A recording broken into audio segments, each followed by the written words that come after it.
Bonjour à tous et bienvenue dans cette vidéo de présentation des nouveautés de la version 2.1.0 de Direct Planning. Cette version a eu pour objet une refonte essentiellement de l'interface de gestion des calendriers. Vous noterez donc l'apparition d'un nouvel onglet calendrier avec différentes entrées, pour la plupart nouvelles. Tout d'abord, concentrons-nous sur les jours types. Donc les jours types à compter de cette version peuvent être décrits via des factions. Les horaires de chacune des factions peuvent être décrits avec les horaires de pause. En association sont toujours conservés les horaires de type jour. D'ailleurs, il est à noter que sur votre ancien planning, lorsque vous le convertirez en version 2.1.0, conversion automatique, vous devrez ensuite reprendre chacun de vos jours types pour, si vous le souhaitez, les décrire en fonction de chacune des horaires de faction. Alors l'intérêt de cette refonte, c'est que désormais vous pouvez avoir des jours qui se terminent à 5 heures du matin le lendemain dans la faction de nuit. Donc on n'est plus astreint à avoir des jours qui vont de minuit à minuit. Donc c'est beaucoup plus simple de décrire ces semaines types. Alors les semaines types, justement, parlons-en. Les semaines types, ce sont toujours pour chacun des jours de la semaine, des associations avec différents jours types. À noter que, comme on l'a entreaperçu, chacun des jours types est associé à une couleur. Vous avez la couleur de chacun des jours types de la semaine qui apparaît, et en un clic, vous pouvez choisir finalement de colorer la semaine type en fonction du jour qui est prépondérant dans la semaine. Du jour type qui est prépondérant dans la semaine. Ici, comme j'ai essentiellement des jours de 8, sauf le samedi matin qui est une faction 5h, 13h, j'ai cliqué sur de 8 de manière à colorer la semaine de 8 en jaune. Alors, quel va être le rôle de ces couleurs? On le voit tout de suite dans la vue générale des calendriers. Voilà, cette vue générale me permet de voir toutes les semaines, pour une année, et pour l'ensemble de mes ressources, l'ensemble de mes machines. Alors je peux d'ailleurs filtrer sur une sélection de machines. Donc l'intérêt, c'est qu'ici, au niveau coloration, je vois tout de suite d'emblée quelles sont les différentes semaines types qui s'appliquent à quelle machine et sur quelle période de la semaine. Alors je ne fais pas seulement que de les visualiser, dans un esprit tableur, je dirais, je peux tout à fait les modifier, et ici compléter avec les touches de sélection classique contrôle.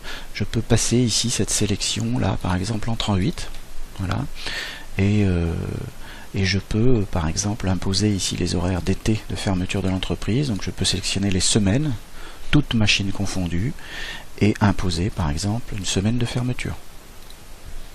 Voilà, je peux de la même façon double-cliquer puis imposer une des semaines précisément comme ceci.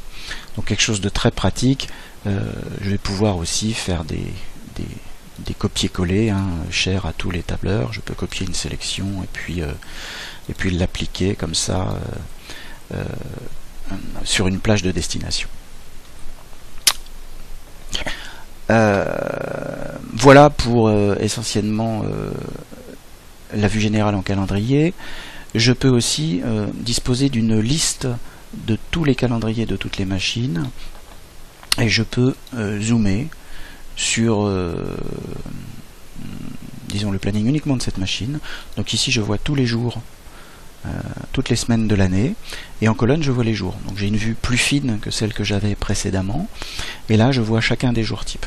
Donc sur le même principe, je peux très précisément imposer des jours types sur ces semaines-là, et dire bien là j'étais en 2.8 sur ces semaines-là, et bien par exemple je vais passer en 2.7 sur le vendredi. Voilà, de la même façon que sur la vue générale, que je ne vous ai d'ailleurs pas montré, on a un petit panel qui s'affiche ici et qui permet pour chacun des jours sélectionnés de voir les horaires constituant cette journée. Voilà.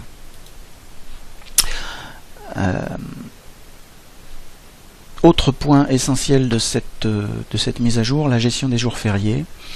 Elle a été complètement repensée. En fait, l'idée est que maintenant, vos jours fériés sont gérés, si vous voulez, à part de vos plannings. Vous pouvez les appliquer globalement à l'ensemble de vos machines ou à une sélection de machines. Donc nous fournissons en fait pour un certain nombre de pays les différents jours fériés jusqu'en 2020, et vous pouvez aussi choisir un mode de personnalisation, c'est-à-dire que vous pouvez personnaliser cette liste. D'accord ? En fait, on note qu'il existe des jours fériés officiels et des jours fériés partiels, notamment les jours fériés applicables en Alsace, en France. Alors vous pouvez tout à fait les supprimer, en créer d'autres, voilà, pour des pays comme la Suisse où les jours fériés varient suivant les cantons, ça peut être très pratique. Voilà. Notez que vous disposez ensuite d'import et d'export de fichiers qui vous permettront de propager l'ensemble des jours fériés si vous disposez de différents plannings. Voilà. Dans la catégorie outils, nous disposons toujours de la vue du calendrier définissant l'échelle de temps condensée. Pour rappel, cette échelle de temps condensée, le calendrier qui lui est associé, définit la vue qui doit être masquée dans le calendrier, dans l'échelle de temps. Ici, vous voyez par exemple que mon échelle de temps ici s'arrête le soir à 21 h et qu'elle reprend le lendemain à 5 h. Pourquoi? Parce que sur l'ensemble des calendriers de toutes mes machines, personne ne travaille jamais de nuit, en 3.8 ici, donc j'ai choisi de masquer cette partie-là. Si je voulais aller dans l'affichage et décondenser l'affichage, pourrait-on dire, je verrai qu'ici j'ai des zones en gris qui me prennent beaucoup de place à l'écran, d'où l'utilité du mode condenser l'échelle de temps. Voilà, enfin ça ce n'est pas une nouveauté, ça existait déjà. Dans les nouveautés, nous avons enrichi les exports Excel. Alors les exports Excel qui sont présents au niveau de chacune des listes, par exemple les listes de données ici, ou au niveau des recherches. Les exports Excel existaient déjà, mais nécessitaient la présence d'un Excel sur votre poste de travail. Maintenant, vous pouvez tout à fait faire des exports directement dans un fichier Excel, même si vous ne disposez pas d'Excel sur votre poste de travail.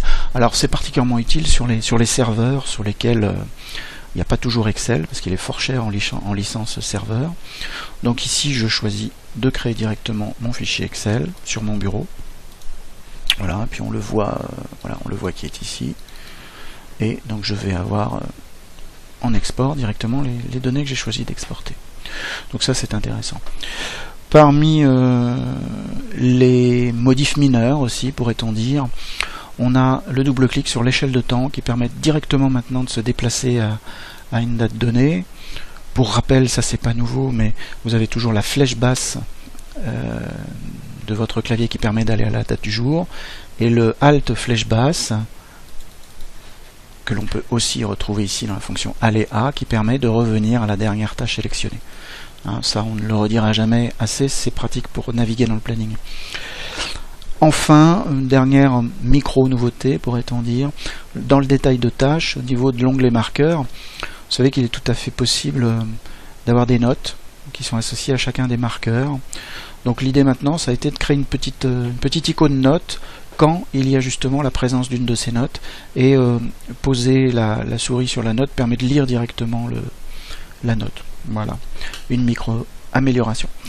Voilà, donc je vous remercie pour votre attention, bonne journée à tous.